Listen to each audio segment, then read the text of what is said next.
Oscar, probably of all the filmmakers, he is the most driven man of all of us. He was completely driven to tell the story of the African American experience the way he wanted to tell it. And he didn't take any kind of concern from white, black, rich or poor. He told the story. And it wasn't until he really saw the movie Birth of a Nation and its effect on the audience that he decided, I must take control of my image. I must become a filmmaker. And while he was seated there, he was seated with his mother and the second wife was sitting and watching the theater. And of course, they were in the colored section up in the balcony. And while the movie was going, a riot broke out. Blacks started throwing things down from the balcony onto the white audience. Fight broke out. I think about 4 or 5 people were killed that night. And as this fight was going on around, he was trying to get his mother and his wife out of the theater. As they were standing there, he told them to go home. He said, I have just seen the most powerful thing in the world, and that is how propaganda can be used in a darkened theater. I must understand this. And that began his journey, because he understood the power of propaganda. And he will be the most prolific black filmmaker in the history of film, no question.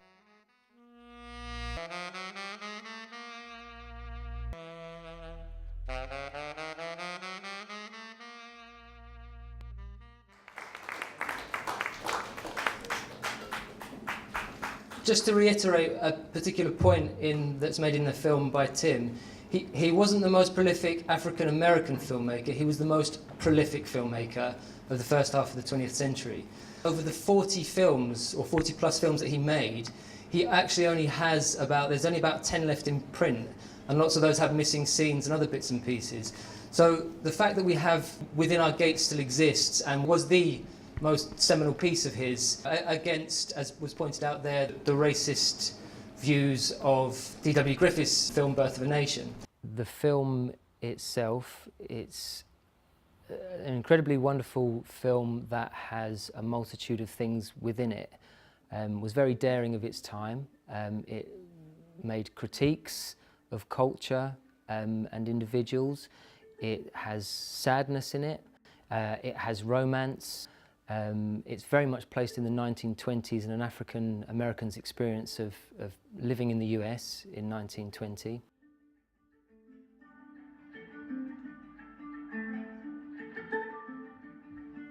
Legacy Films' journey to date has been linked a lot to trying to fit in with the mainstream cinema, and this project is a beginning to create our own energy within the city by using spaces that are accessible for the audiences that we are trying to pull in.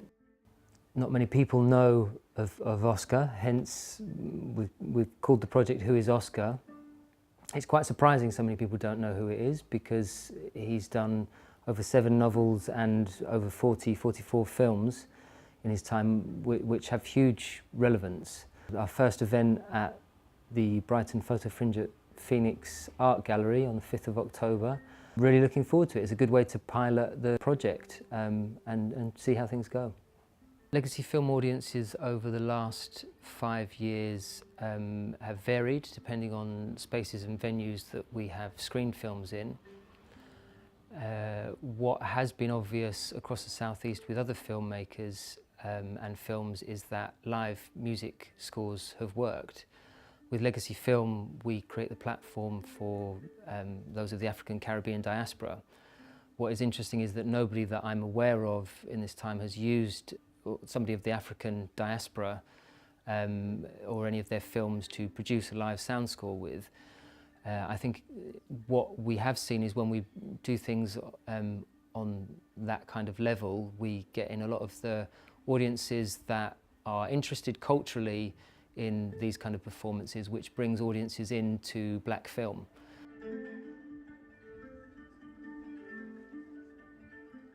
It's been an experience working with Saidi Kanda in order to bring some music together.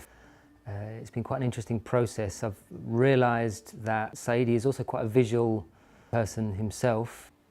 So Saidi Kanda is a musician from Tanzania. He produces and makes his own instruments, and having heard Saidi and spoken with Saidi before, as a creative, he seemed only a natural person to have behind the project.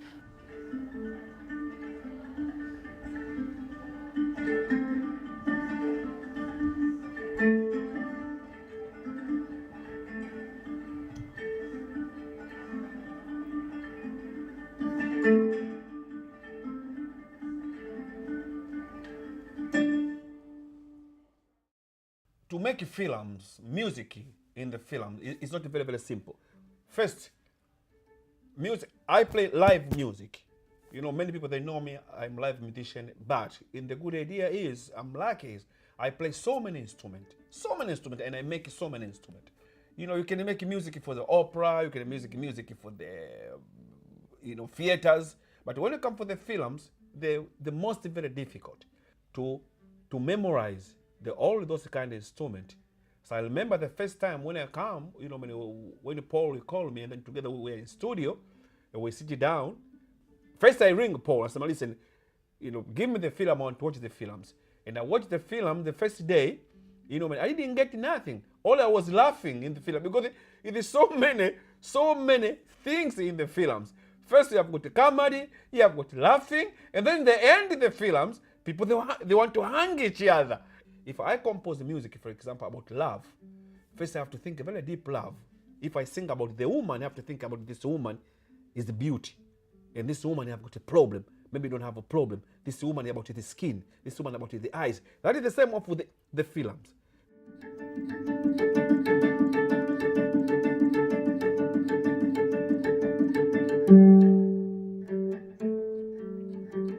I saw so many old films, but this film, it really impressed me myself from beginning to the end. I want to say this producer, Oscar Micheaux, is the man in town. Trust me, Oscar Micheaux, man, he can make it films.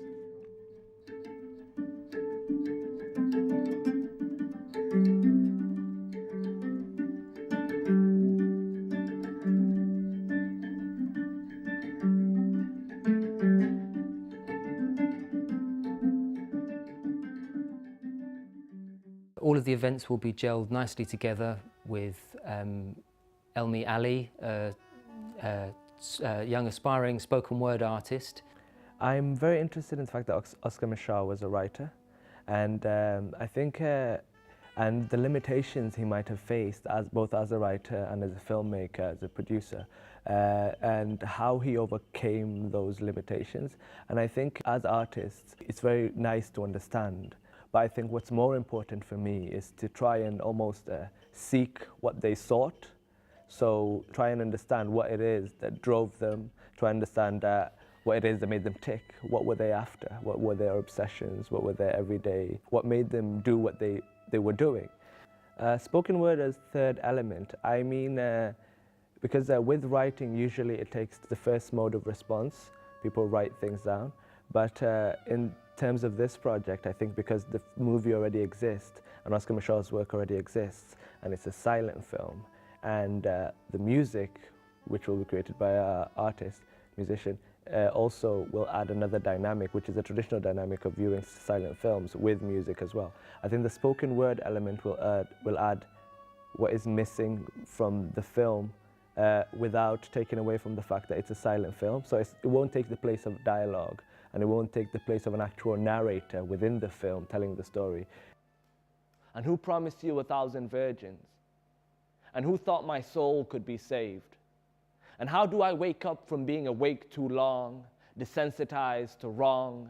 The pixel generation, all our thoughts made up of cells, carefully partitioned, maximum security, the kind that lock up, hem you in, blight you, water you down, like the frontal lobe at the front of the queue, clocking in 9 to 5.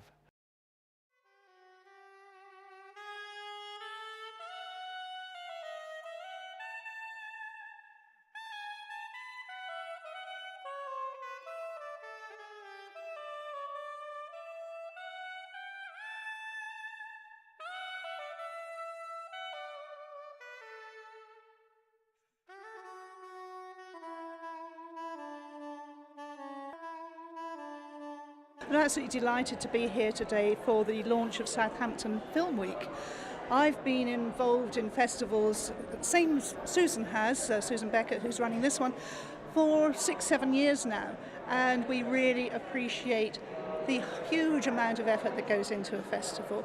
You know, we are running ragged, we rely on our sponsors and our partners, and a huge amount of volunteers. I'm just delighted to be here. I'm sure that Southampton Film Week will be a great success, and I'm looking forward to seeing some of the movies. I think it's been really, really well received. I loved it. I thought the documentary was just an excellent introduction. It really set the tone, got people thinking, and giving them the opportunity to read into the film, into Within Our Gates as we watched that. So I think that the sort of formula for the evening has been really successful. I'd never seen a silent film made by a black filmmaker. I really enjoyed this evening. I thought I knew quite a lot about the history of film, the silent era, but I knew nothing about Oscar Micheaux. I thought that was very moving. Underrated, kind of unknown genius, really. So it's a massively important piece. It was talking about real issues. The issues are relevant today as well. I wish Oscar was alive today to see the results of President Obama being in office, and to see how far everything has come in a fairly short space of time, because it's an amazing story. I think the thing I've enjoyed the most has been hearing people's feedback after they've learnt about Oscar Micheaux. I'm sad to see it ending today, but I'm really, really positive. I've learnt a lot, and I know loads of people have learnt a lot as well. It's been really good. People reacted differently to the show, you know, to the fact that not a lot of people know about him, and now they do. It has been a journey. It's been an interesting journey, actually, because it feels like a journey, but it also feels like the beginning of something as well. When I came in at the start with the idea of the project and had bounced it around off a few people, I hadn't fully understood where my involvement would be with it creatively. And what's been quite interesting is that working with Saidi, whether he's done it consciously or not, I feel like he's pulled me into the process of it all as well. For me, first, it's been wonderful. This wonderful world, man. Especially for the music, for the films. Who is Oscar? We are here. The last show, for me, is like I feel pain. It's been a great journey. We enjoyed it, being on the road, meeting people, delivering show to various different venues. People responded really well. We got a great feedback, and it's really been I guess a life learning journey, I would say. I like the film, and I like the bits when the lady, she gave money so the children could go to school. Well, I think the film was really good about the documentary. It's good to find out about Black History Month, because it's just good to find out. It's showing like more experience of what he did a long time ago. Yeah. And what he did very good, so. It was lovely, and the music accompaniment was beautiful, absolutely beautiful. The soundtrack was really unique and fitted really well. My favourite part was probably the poem, like leading into it. I thought that was incredible. I didn't know, for example, that he was in the Hollywood Walk of Fame. And that's really, and that's a real marker. It's taken a long time for him to get there.